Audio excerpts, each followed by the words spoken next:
Buenas tardes.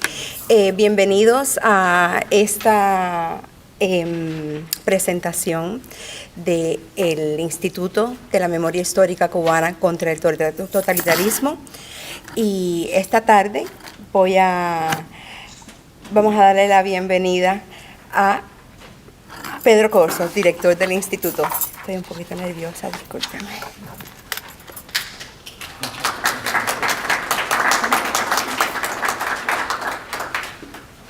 ¿Mi libro dónde está? Ese no es mi libro. Mi libro tenía marcas. No, no es ese, no. Pero alguien me lo llevó para allá, ay Dios mío.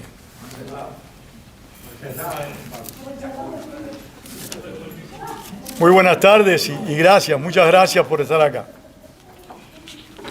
Como bien dijo Mildred, una asociada del Instituto de la Memoria Histórica, hoy vamos a presentar un libro de un cubano que ha marcado pautas en este proceso. Un hombre que se ha sacrificado fuertemente, que ha sido una especie de maestro para las nuevas generaciones por su dedicación a Cuba. Y es un reconocimiento que se le hace hoy, pero que por suerte se le ha hecho ya a nivel internacional cuando recibió el premio Sájarov. Nosotros los cubanos somos vamos a decir nosotros los cubanos no, muchos cubanos, entre los que yo me incluyo, que tendemos a darle poca importancia, poca relevancia a los reconocimientos internacionales.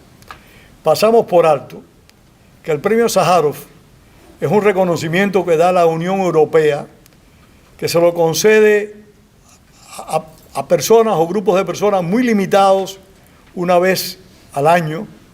Es un premio con un gran prestigio que viene precedido por un nombre gigantesco en la historia en la defensa de los derechos humanos, Andrei Sájarov.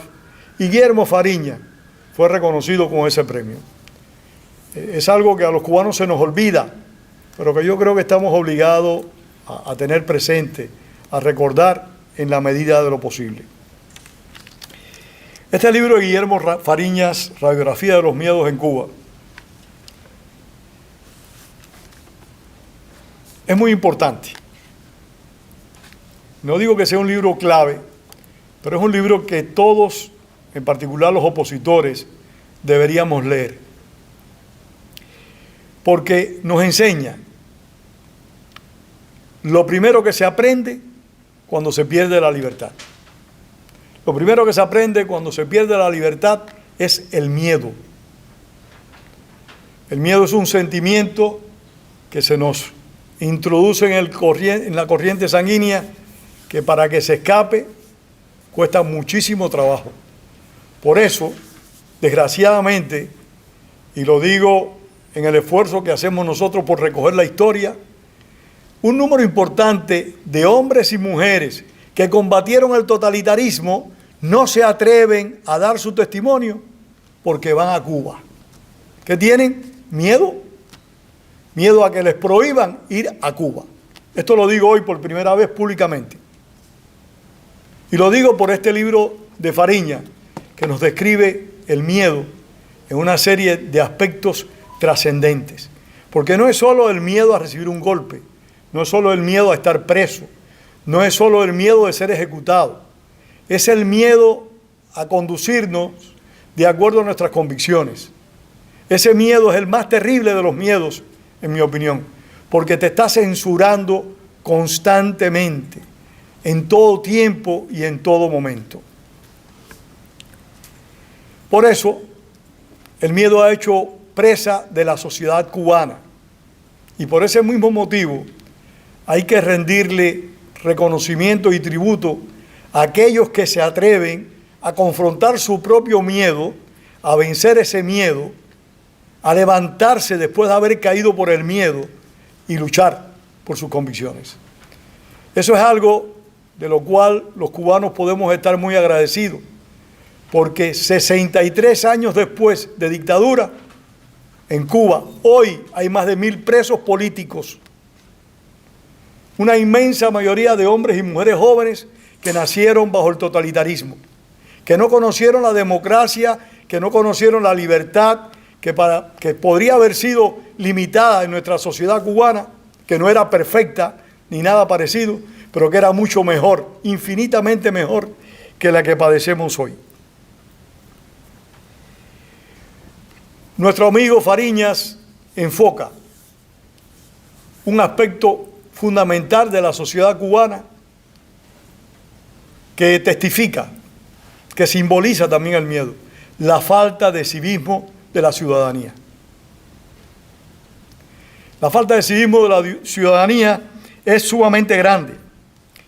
Por eso hay que felicitar a quienes, por puro coraje, a veces en la soledad de su conciencia, enfrenta ese miedo. Hay que festejar y celebrar a quienes se encuentran en este momento presos en Cuba. Es algo que nunca deberíamos olvidar.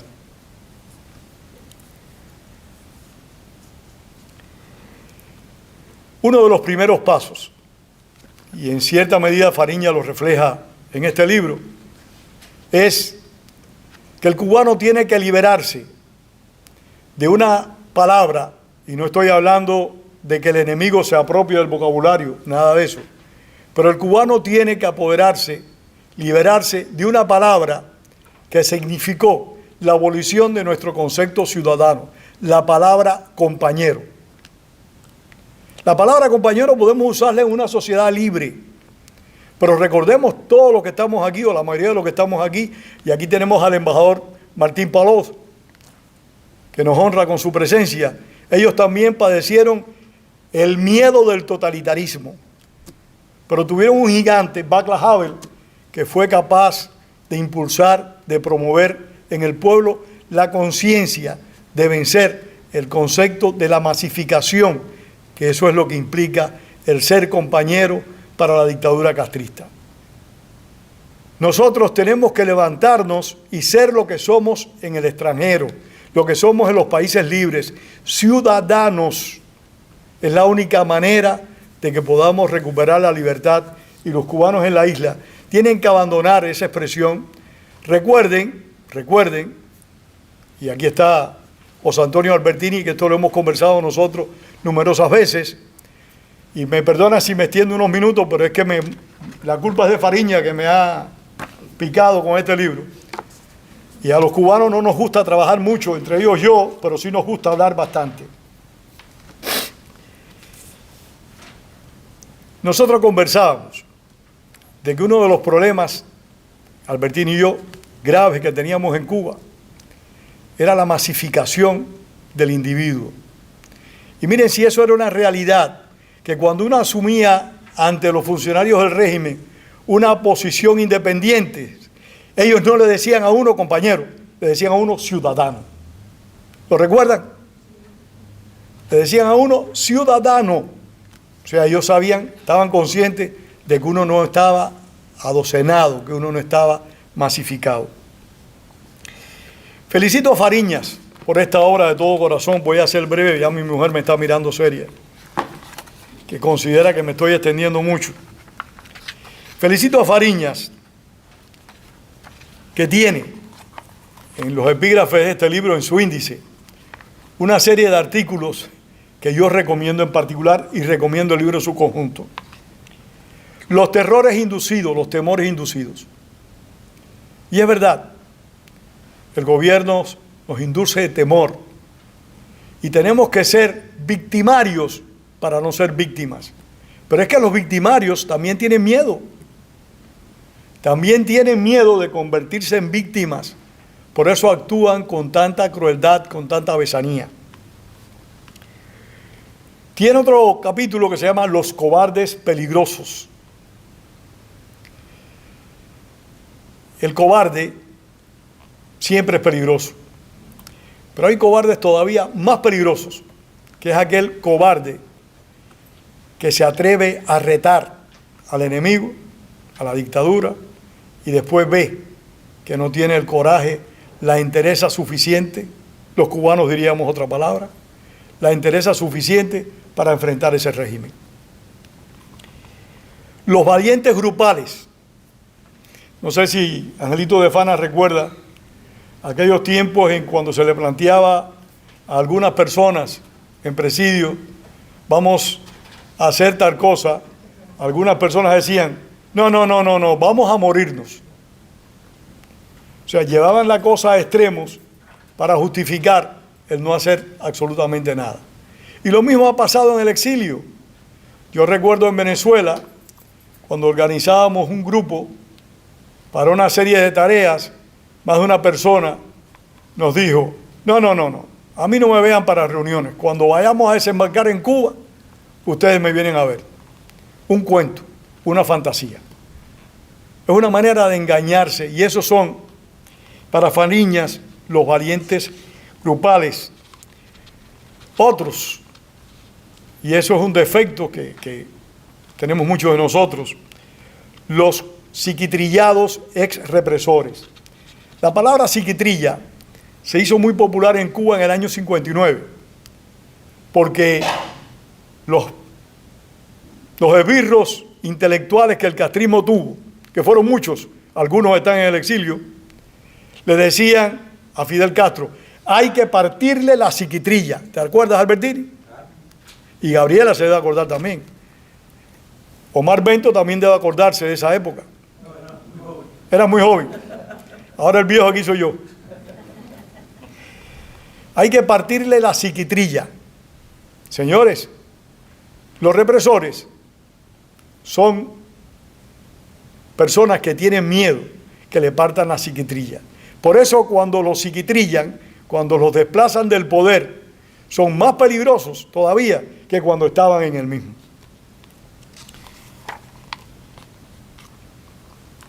Y un aspecto que nos toca muy de cerca en el destierro, otro capítulo, los acobardados académicos o los académicos acobardados, los profesionales, los intelectuales, esa gente que saben bien lo que significa la dictadura de los hermanos Castro, pero que no tienen el coraje para decirlo públicamente.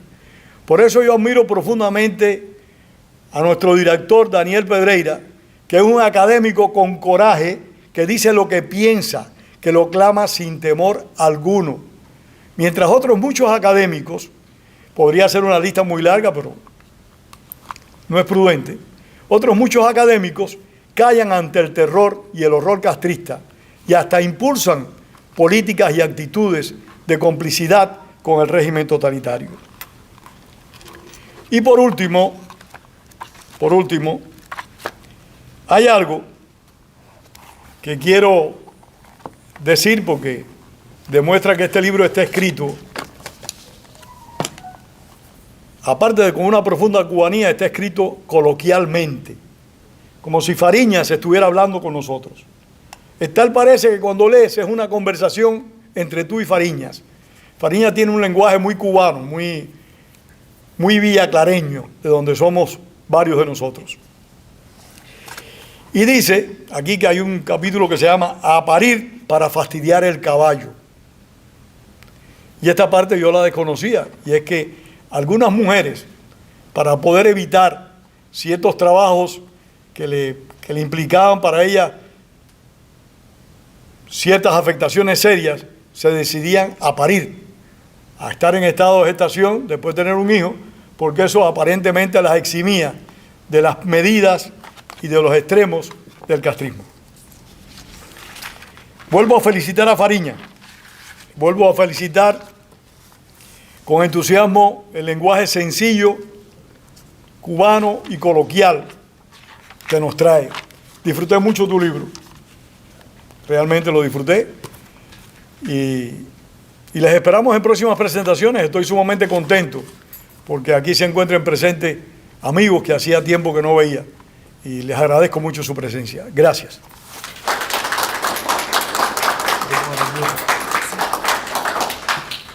Gracias, Pedro. A continuación, llamamos a Ángel de Fana, escritor, preso político, editor, director de la película Plantados, pero más que todo, para mí, un luchador incansable por la libertad de Cuba.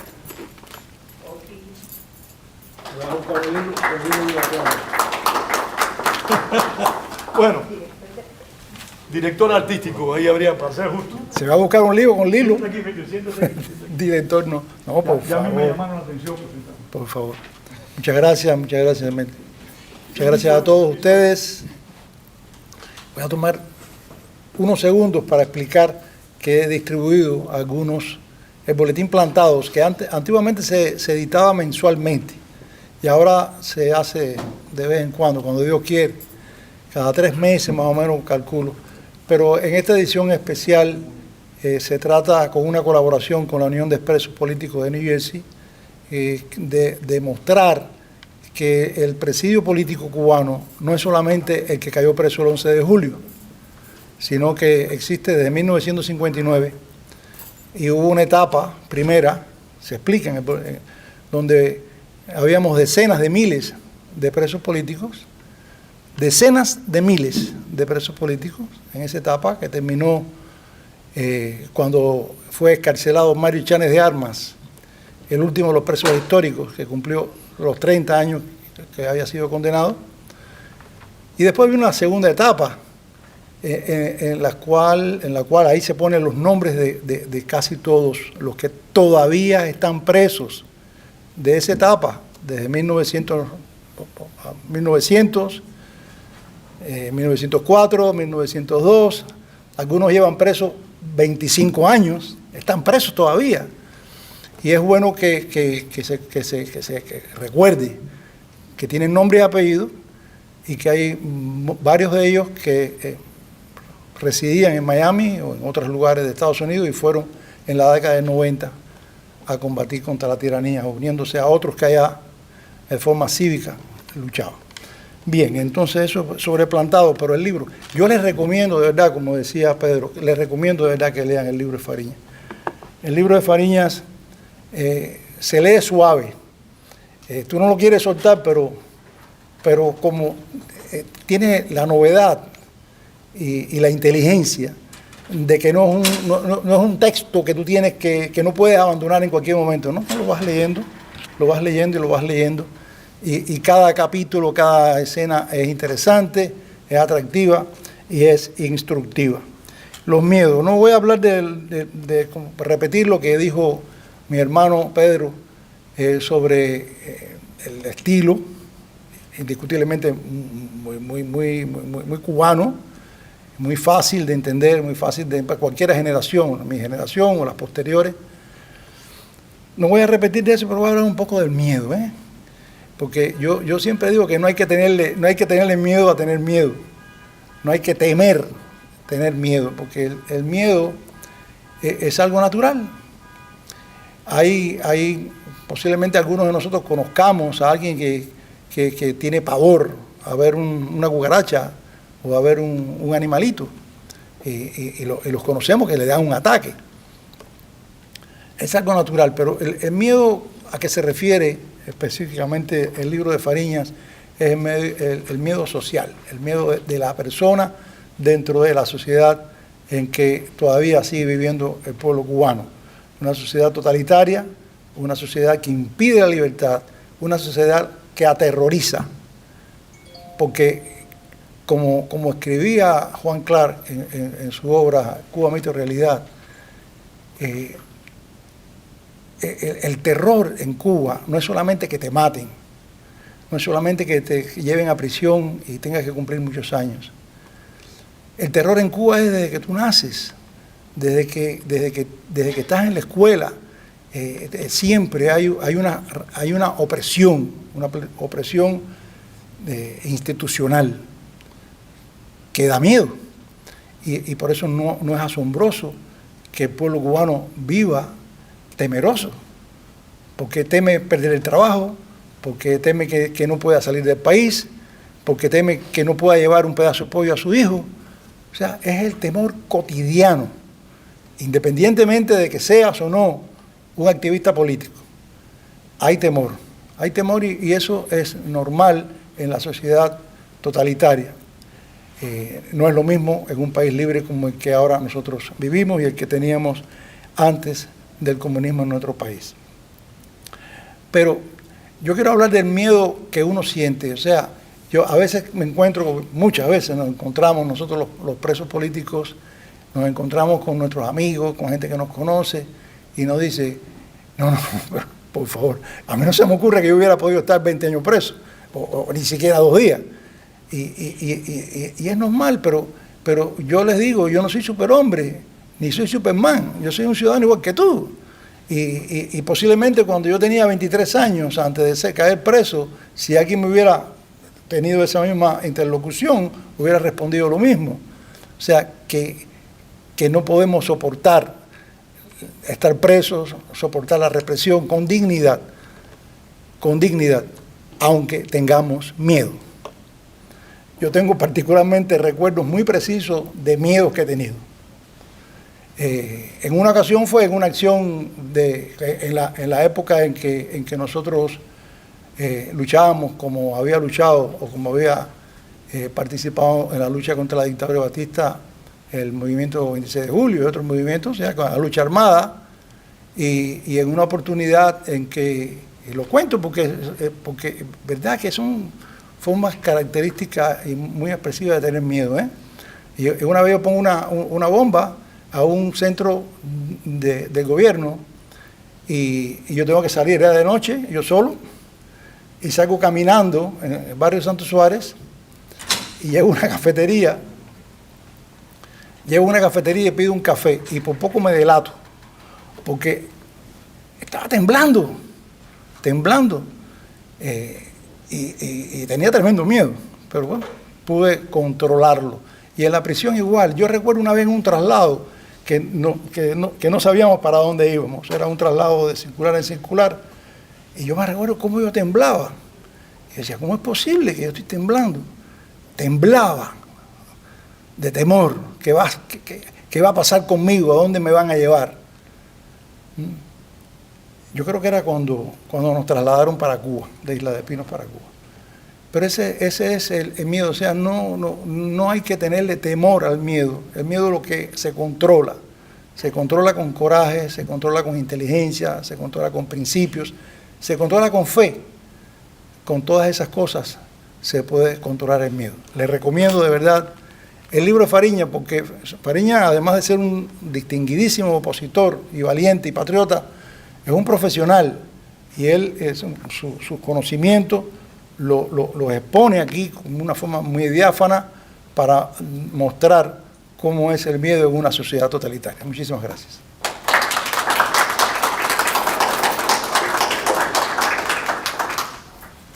Gracias, Ángel. Una corrección. Ángel de Fana, director de Plantados, no de la película Plantados, así que disculpen el error. A continuación llamamos a Manuel Milanés, empresario cubano, activista por los derechos de todos los cubanos, tanto fuera como dentro de la isla, y muy a lo cubano, un hombre que le tiene el dedo bien hundido a la dictadura, porque a diario expone las atrocidades y los engaños para con nuestro pueblo. Manuel Milanés.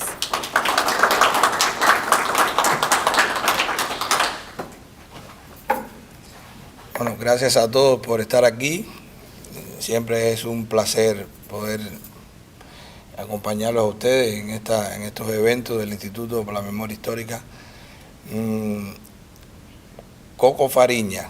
Bueno, he tenido la bendición, bueno, hoy más que cualquier otro día puedo decir la bendición, hoy Sábado Santo, de estar los últimos 2 meses muy cerca de él, y he conocido ya más la parte humana de él, la parte de la trascendencia como opositor, como hombre, como profesional. Yo quería también apuntarte que cuando lean este libro tan oportuno, porque si tanto tiene de importancia, también lo tiene de oportuno por el tema que trata, piensen también que quien lo escribe es un psicólogo y también es un profesor. O sea, tiene también el don del magisterio cuando lo escribe.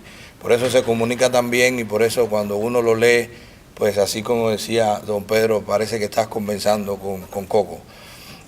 La realidad es que tratar el tema del miedo y desmenuzarlo así hasta por capítulo es un tema muy oportuno en este momento cuando para nadie tiene duda que en Cuba hay un régimen, nadie tiene duda que Cuba necesita un cambio, incluso ellos mismos, incluso los que están en el poder. Lo que se está es debatiendo cómo se hace. Y el ingrediente de cómo se hace de más pronto o más tarde definitivamente es el miedo. El régimen supo con 63 años que lleva en el poder de inocular el miedo en el cubano que yo llegué a tener miedo a pensar. O sea, el cubano llega a tener miedo a pensar. Escuchen esto que no es una exageración. Uno podía pensar, esto es un régimen, una dictadura, y uno decía, no pienses eso que te trae problemas.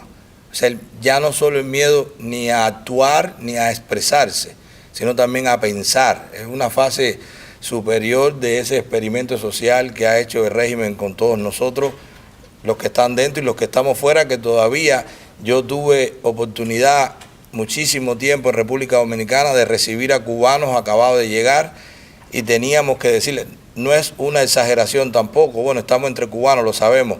El cubano sale de Cuba y sigue hablando bajito porque tiene miedo que lo escuchen.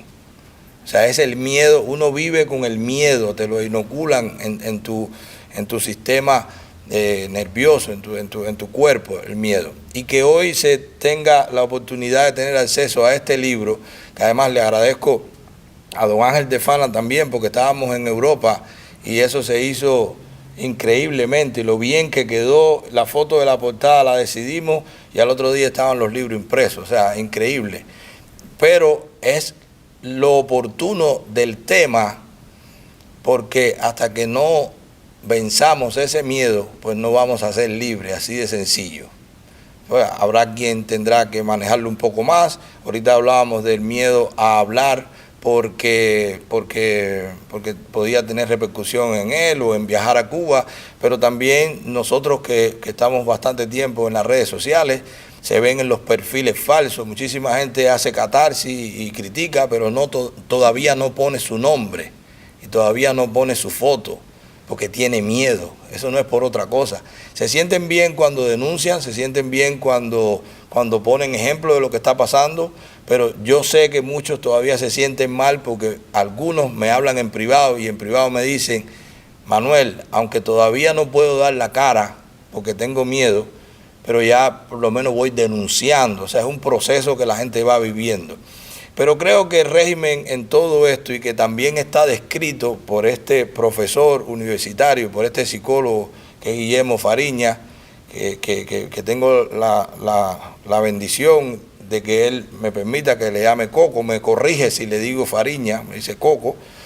Bueno, pues es que el régimen ha caído en su propia trampa, porque por las malas condiciones del cubano hoy se está debatiendo entre el miedo a enfrentar la represión, el miedo a ir preso, el miedo a que te apaleen, el miedo a que te maten, o el miedo a que tu hijo muera por desnutrición, el miedo a que no puedas escapar de la isla, el miedo a que tengas que vivir toda una vida sin un futuro, sin una esperanza, el miedo a no saber qué comer al otro día, porque eso es lo que se piensa cada noche en muchas casas de los cubanos hoy. Así que paradójicamente es muy probable que el detonante en la sociedad cubana sea precisamente eso, que un miedo venza al otro. O sea, que el miedo a morir de hambre venza al miedo a que te repriman o al miedo a que vayas preso.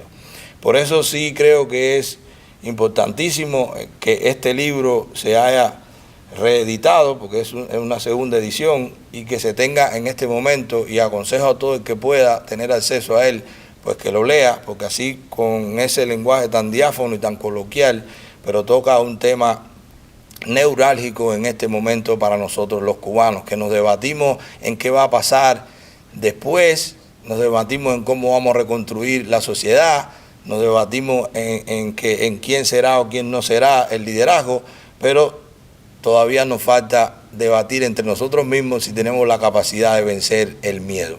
Así que muchas gracias por estar aquí hoy y por la oportunidad también de poder comentar esta obra de Guillermo Fariña.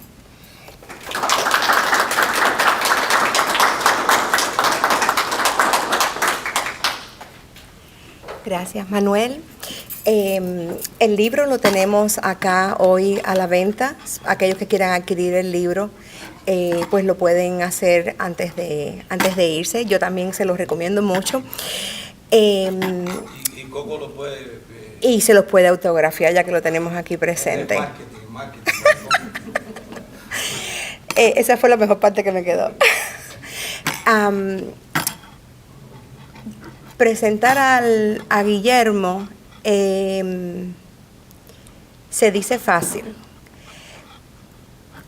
Es mi amigo, la persona que me enorgullece es también ser su amiga.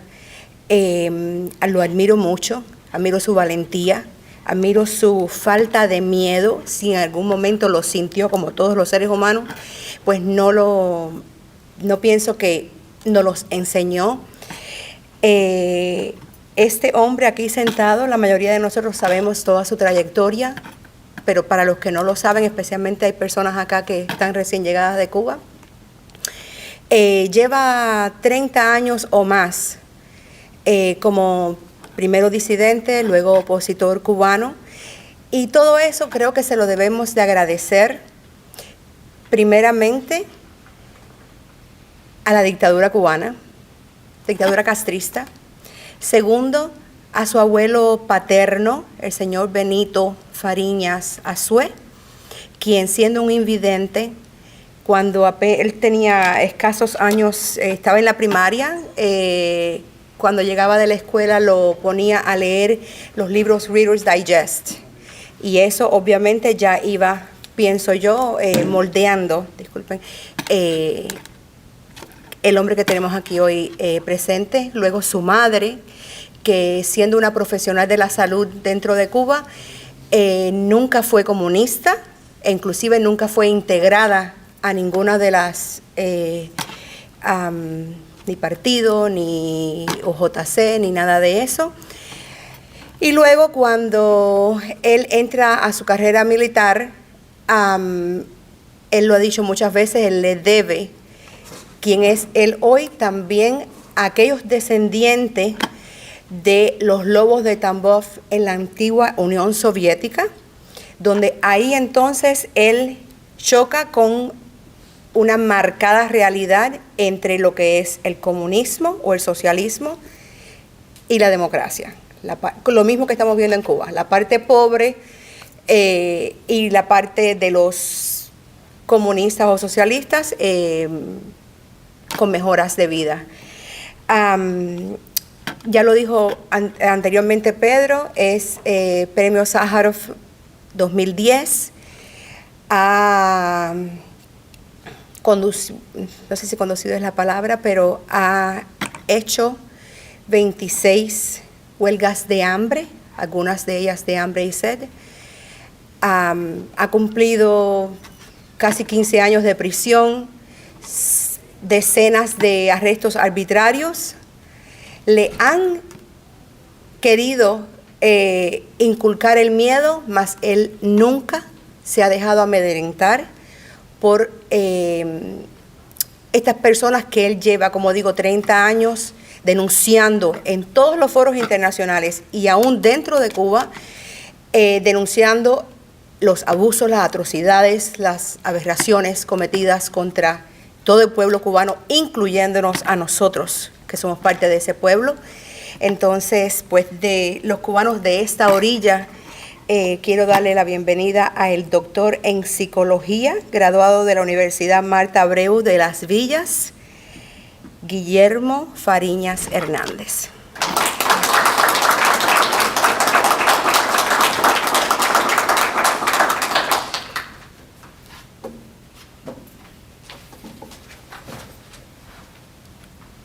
Muchas gracias a todos los presentes.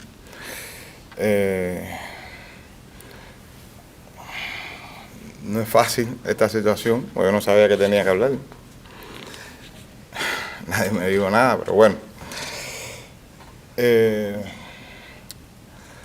primer lugar, hay un proverbio que dice que la venganza es un plato que se come frío. Este libro, el primero, el que tiene Albertini ahí, que después de una huelga de hambre del 2007 al 2008 lo publicó Plantado, es ese que tiene ella ahí nada más.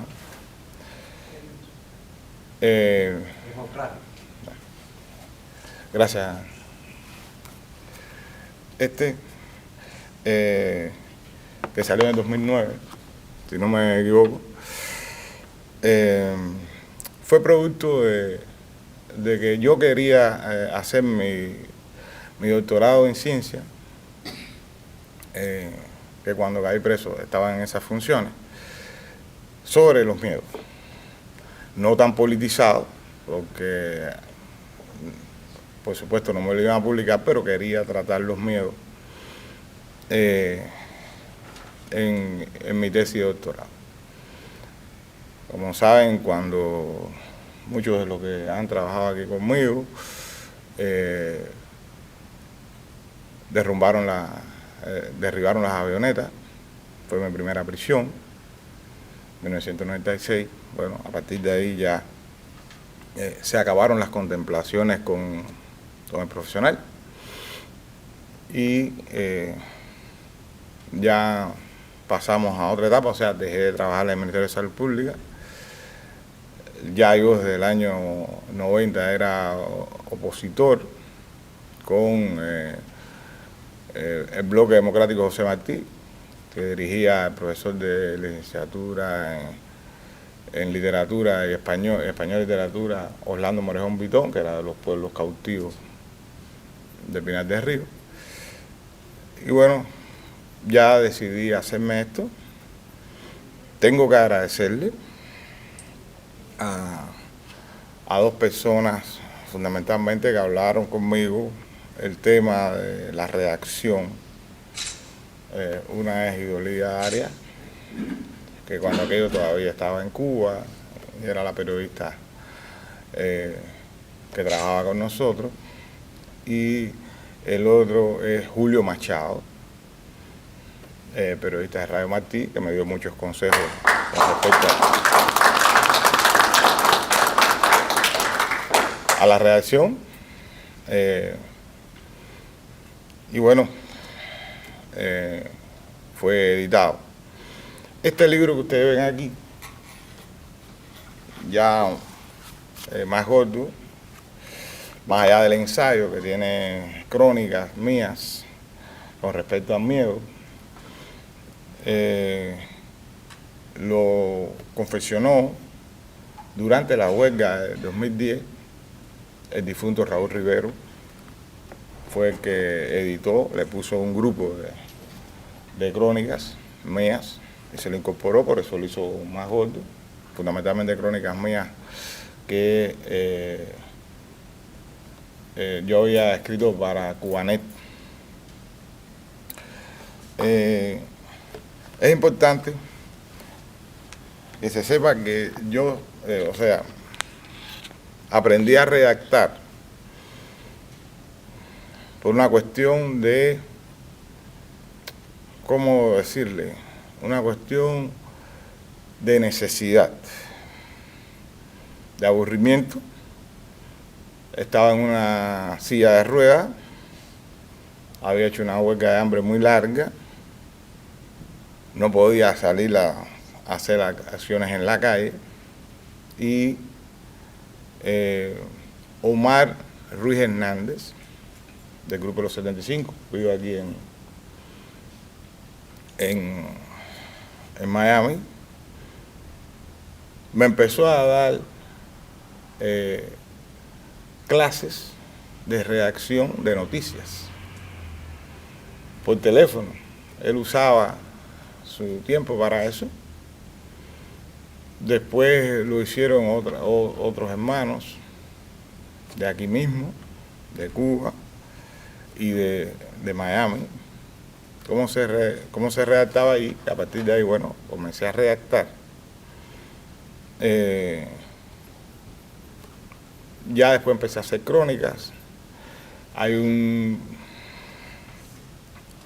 un periodista independiente que se llama Juan González Feble, que me dijo que la única diferencia que había entre la ficción y la redacción de crónicas era que había que ponerle diálogos. Y bueno, ahí ya empezó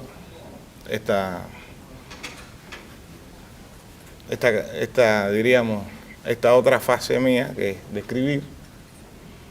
Yo le agradezco a personas como Ángel de Fana,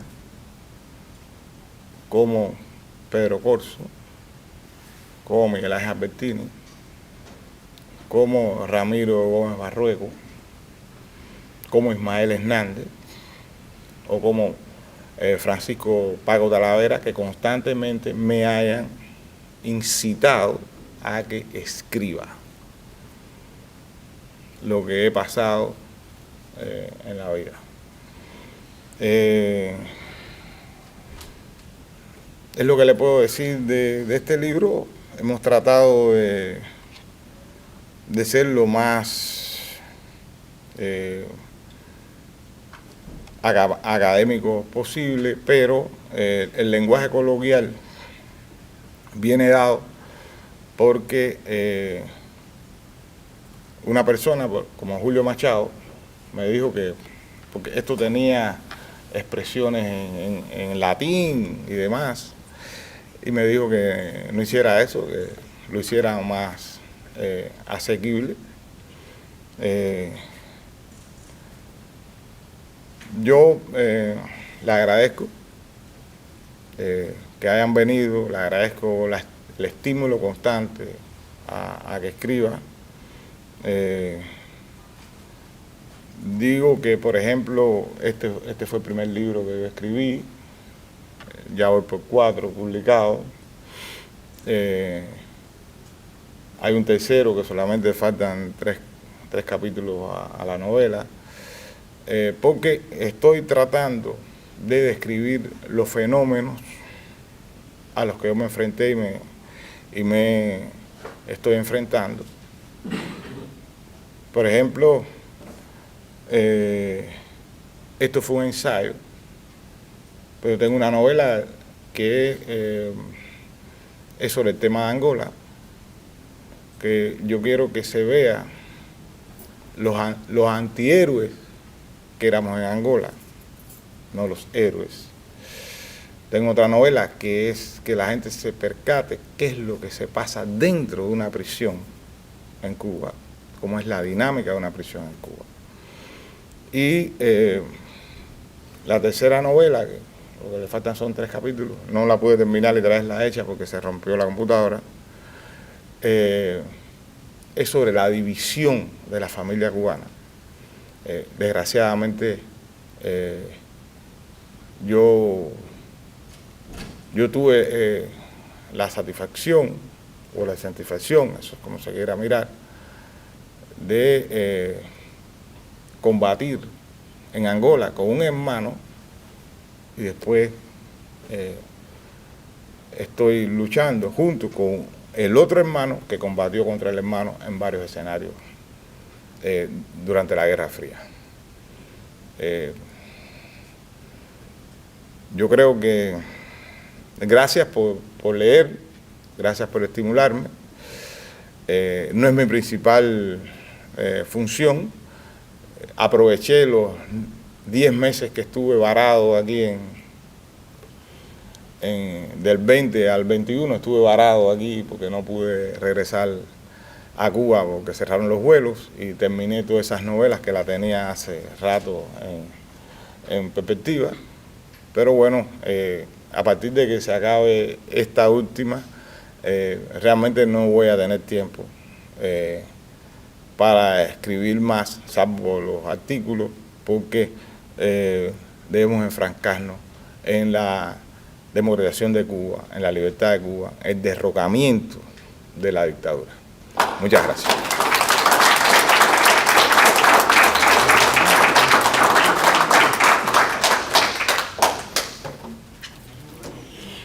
Gracias a Guillermo.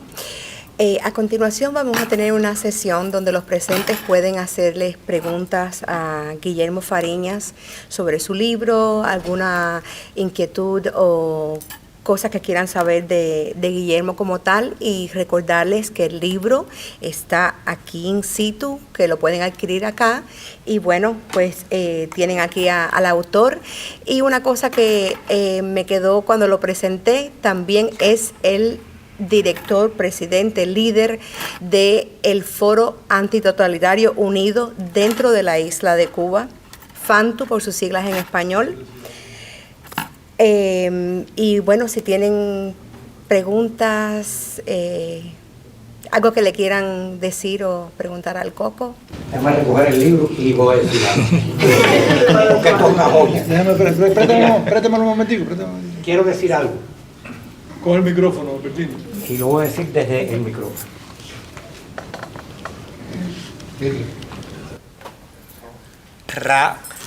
Radiografía de los miedos no es solo una descripción del miedo, sino es un manual de lucha perfecto para enfrentar el régimen totalitario castrista.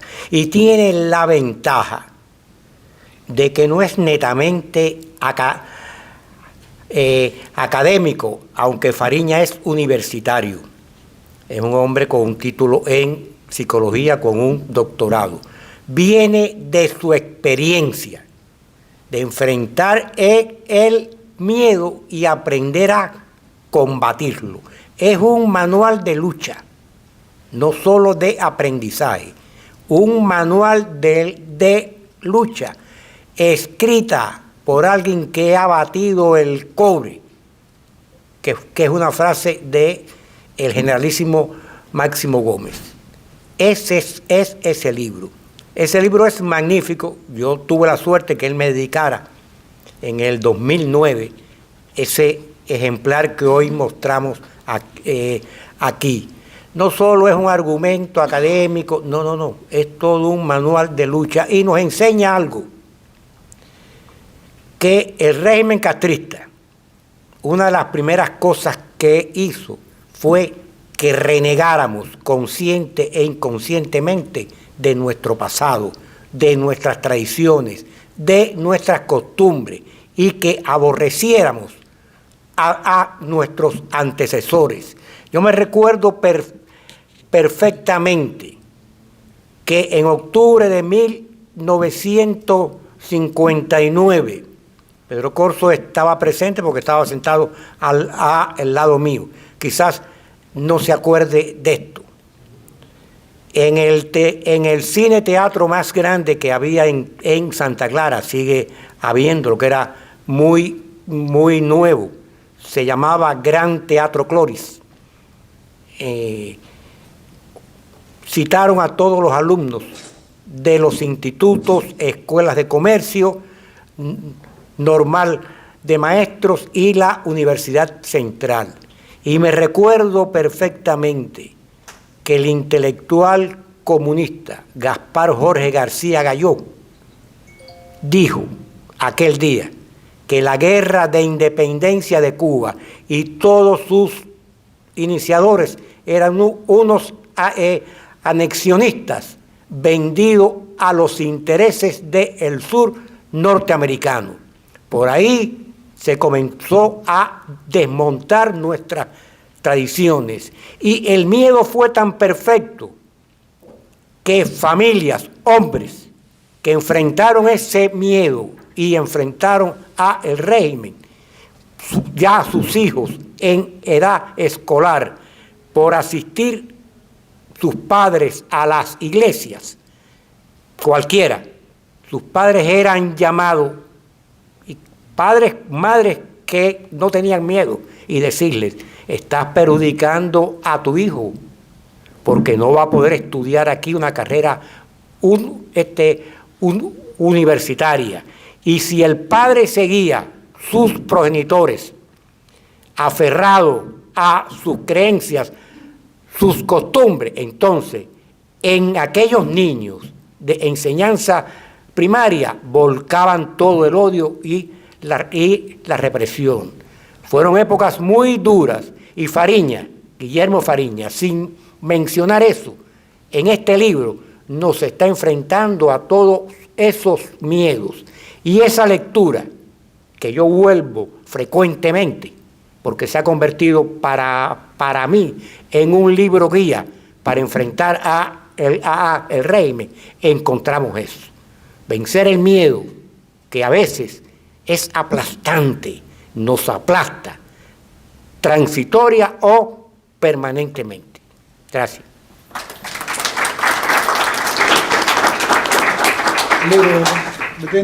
Antes de continuar con sus preguntas o inquietudes, nuestro director tiene unas palabras para ustedes. Pedro Corzo.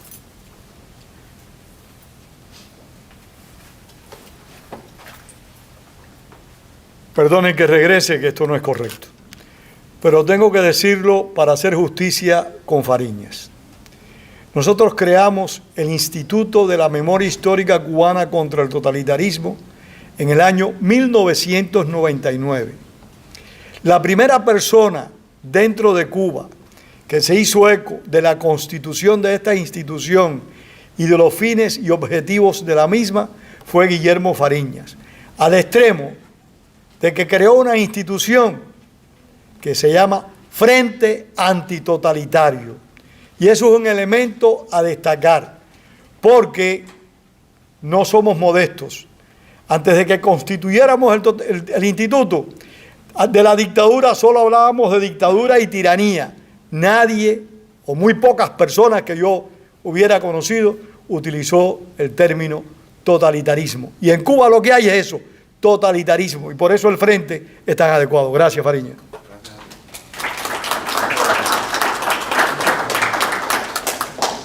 Nunca lo habíamos conversado. ¿Alguien que tenga algo que decir? Sí, ya está el doctor Bento.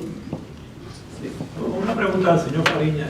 ¿En qué momento él se desliga del régimen cubano, de ese régimen totalitario? ¿Qué lo motivó?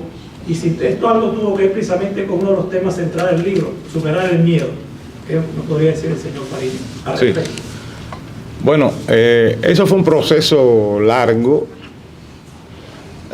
familiar, porque, yo era un fanático de Fidel Castro.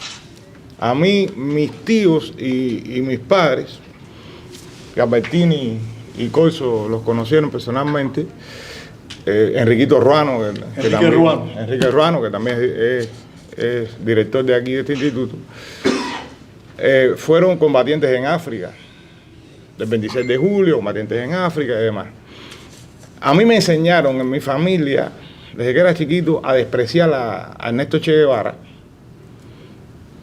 porque a mi familia le caía mal de problemas que habían tenido en la Sierra de la Escambray antes de la Revolución, y me enseñaron a admirar a Fidel Castro.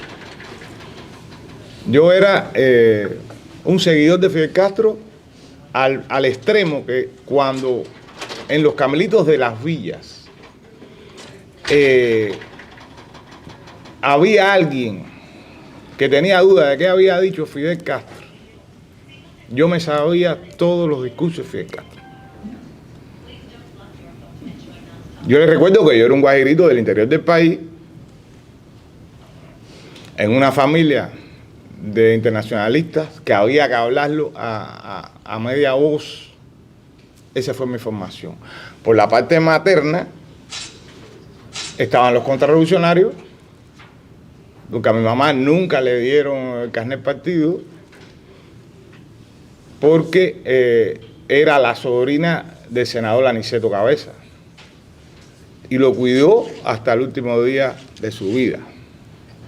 Y eso era una marca en ella y en la familia. O sea, ella a nivel técnico sí podía llegar hasta subdirector de cualquiera de los lugares donde trabajó, pero directora nunca porque no era expectida. Ese es mi contexto. Con un abuelo paterno, que fue el que me educó, que era anticomunista, había sido líder sindical en la Coca-Cola de Santa Clara y era de la gente de David Salvador. Y cuando los comunistas votaron a David Salvador de la CTC, él renunció, se fue para su casa a hablar en contra de la revolución, pero no hacía nada más porque perjudicaba a sus hijos que sí estaban con la revolución. O sea, ese es el contexto familiar en que yo me educo.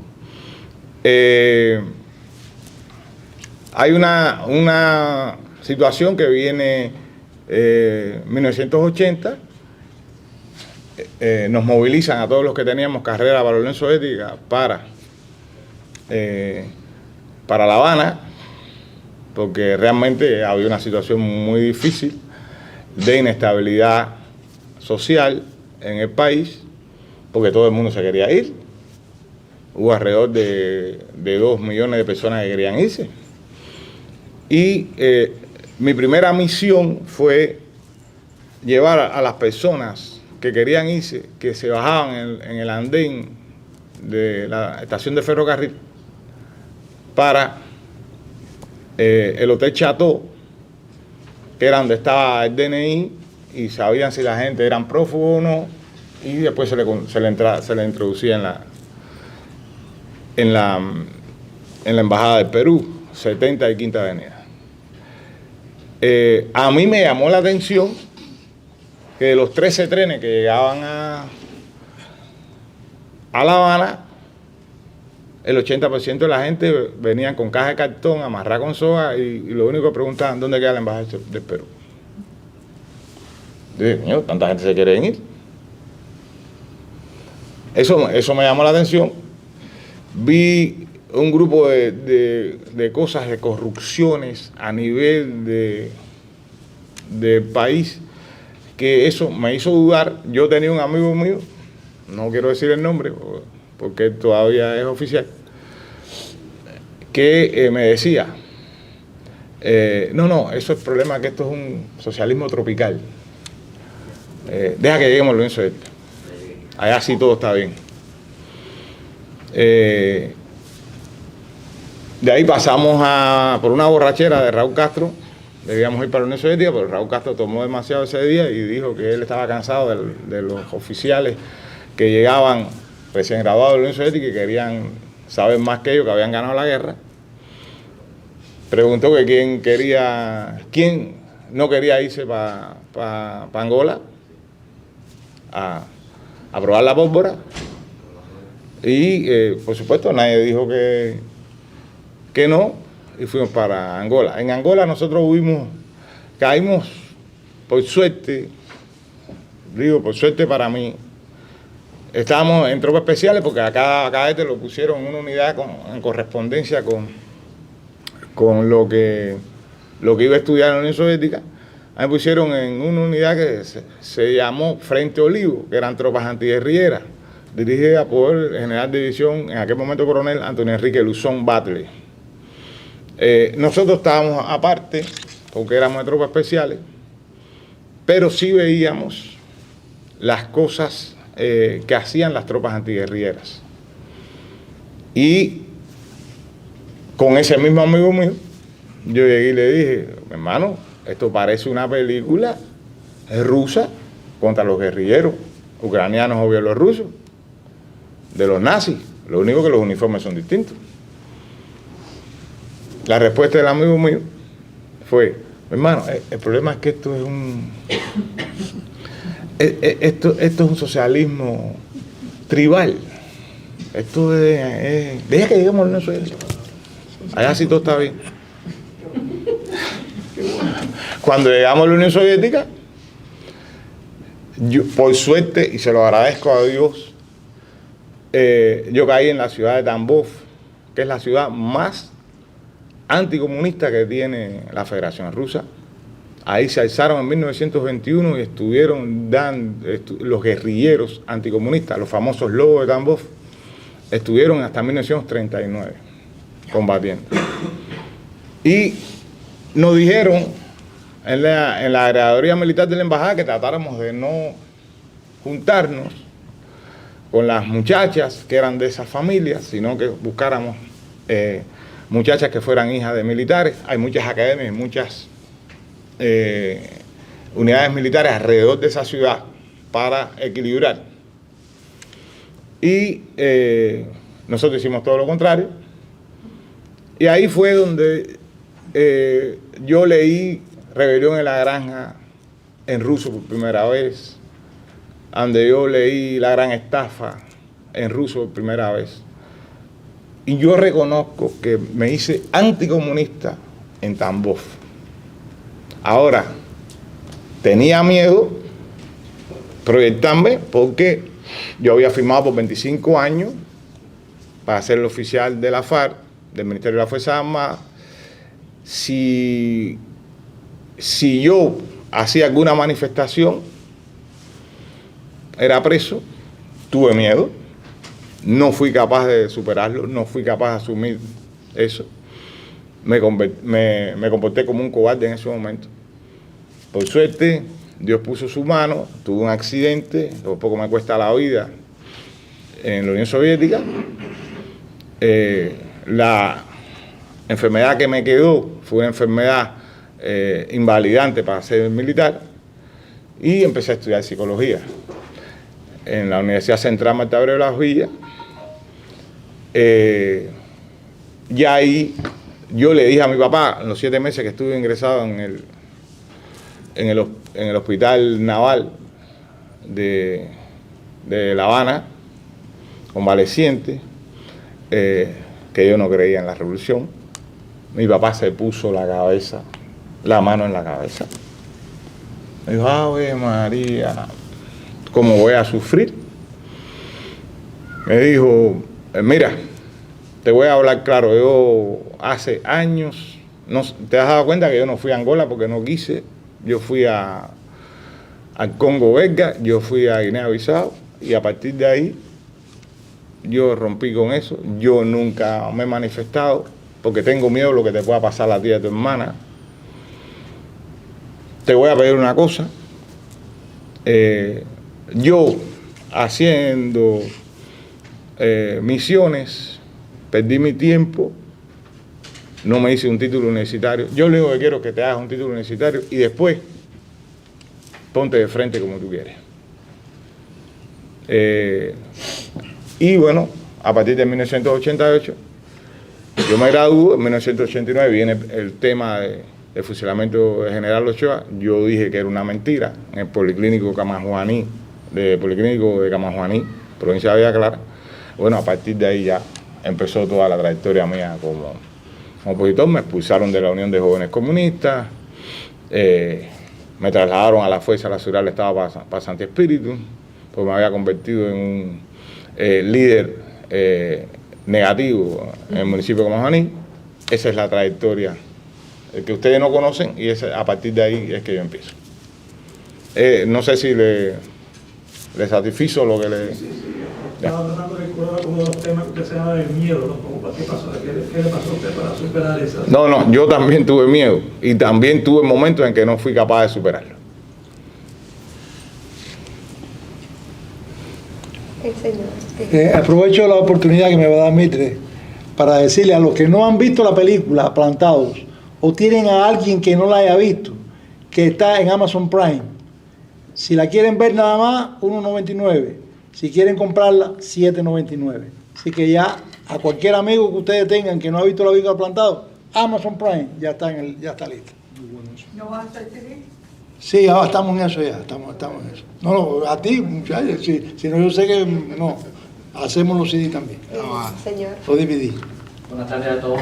Mi nombre es Raúl Güey, una gente que me conoce por el abuelito, por preso en Cuba me conocían como Raulito. Un saludo a Coco, mi respeto para él, es una de las personas que más admiro en este momento, y quizás veo que están más encaminados en el posible sueño que tengo yo de que se acabe esa dictadura antes de morir. Yo tengo para usted 3 preguntas, o tenía 3 preguntas, pero la primera el caballero la explicó claramente, y yo espero que cuando lea el libro pues me aclare más sobre lo del miedo. Ese es un amigo que hemos tenido nosotros siempre a lo largo de la carretera. Pero las 2 preguntas que tengo entonces son, en su punto de vista muy personal, ¿cómo ve en este momento usted la correlación de fuerzas que hay entre la dictadura cubana y la oposición que tenemos dentro y fuera de Cuba? La segunda sería un poco más a su propia decisión, pero ¿qué piensa usted que sea el camino más viable y posible en este momento que debíamos enfrentar nosotros para poder terminar con la dictadura en un tiempo razonable? Y lo digo razonable porque a mí no me queda mucho. Eso es todo. La primera que La primera es sobre la correlación de fuerzas que hay, ya. o que a su opinión existen entre la dictadura cubana y la oposición dentro y fuera del país. Bueno, desde mi punto de vista, al interior de Cuba, que es lo que yo más manejo, la oposición es muy simbólica, pero no tiene esa gran membresía. Existen líderes y organizaciones muy simbólicas que no se rinden, que no se van, que son arrestados constantemente, y lo tiene bien claro el pueblo de Cuba, que está adentro, y lo tiene bien claro nuestros represores. Pero en los últimos, diríamos, 7 años ha habido una salida masiva de opositores. Eso tenemos que reconocerlo. Estamos muy disminuidos. O sea, hubo organizaciones que tenían 3.000 miembros y ahora simplemente tienen 600. Hay organizaciones que tuvieron 1.500 miembros y ahora tienen 400. Eso hay que reconocerlo. Ahora, esa es la mala noticia. La buena noticia es que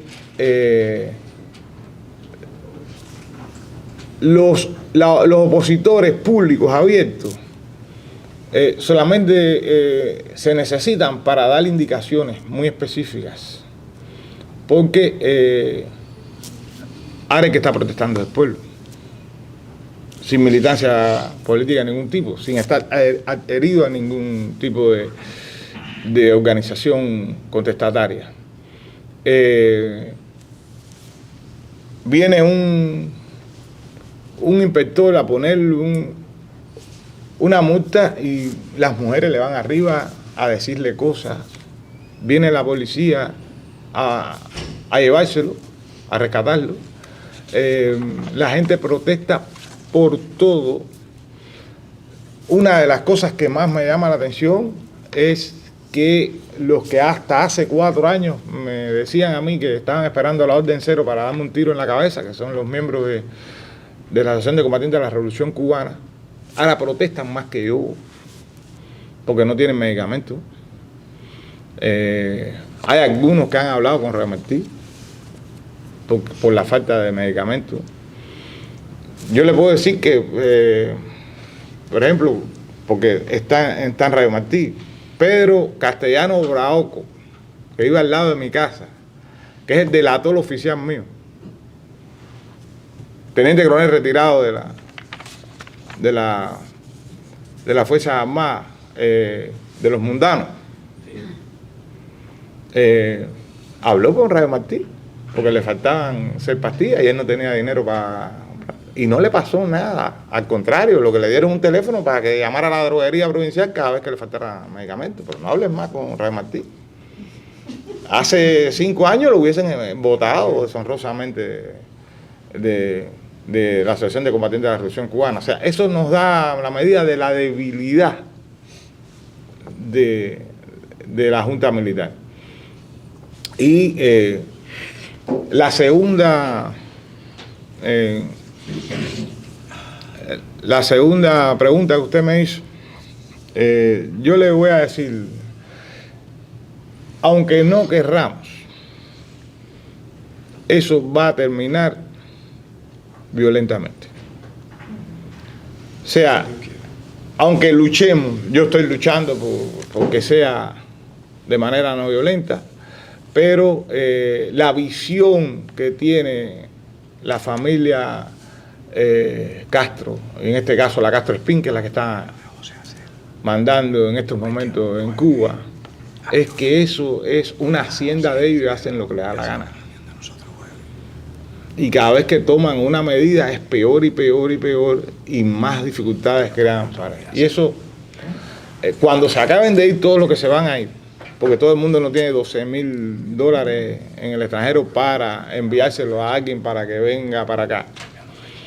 Esa gente que no tienen esa capacidad, esa gente se van a tirar para la calle y los van a tener que matar, porque ya la ingenuidad de que yo salí el 11 de julio a gritar abajo que se vayan esto y el otro sin romper nada, esa ingenuidad se acabó. O sea, yo les digo que los jóvenes en Santa Clara, que por la pandemia es donde yo me muevo, no he podido ir a otros lugares, los jóvenes andan con dos piezas, una de mangas largas y una de mangas cortas. Y cuando tú le dices, oye, que el calor ¿por qué tú andas con esa pieza de manga, esas dos piezas? Me dicen, no, padrino, una es para ponerme en la cabeza cuando se forme y no me reconozcan, y la otra es para que no me reconozcan los tatuajes. Entonces, ya en la mentalidad de la juventud y del pueblo está de que se pudo hacer el 11 y se puede hacer de nuevo. Esa es la buena noticia.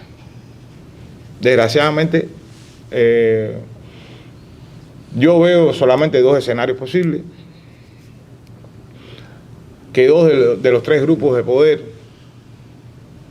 que mandan actualmente en Cuba le den el golpe a un tercero y lo entreguen, y esa sea la tarjeta de cambio de ellos, para poder seguir con todo lo que han robado y tienen en barcos extranjeros.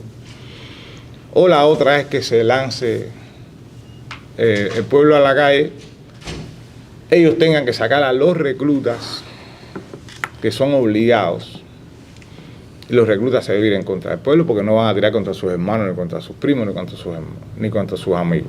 Esas son los dos escenarios que veo, porque yo no le veo a ellos ninguna voluntad política de hacer una transición pacífica y pactada. Es la opinión mía. Tenemos este lugar hasta las 3:30. Desgraciadamente se nos acabó el tiempo. Todavía queda tiempo. Sí, para ellos sí, pero ya vamos a terminar. Entonces, no queda más que darle las gracias a Guillermo. Voy a decir unas palabritas nada más. Todos tenemos que sentirnos orgullosos de haber, los que no lo conocíamos anteriormente, de conocer a esta persona. Siempre digo, un hijo de la revolución castrista, descendiente de africano, que se convierte en opositor y que luche dentro de la isla. Me sobran los dedos de la mano para contar cuántos cubanos hay dentro de la isla que hacen actualmente lo que hace Guillermo Fariñas. Muchas gracias.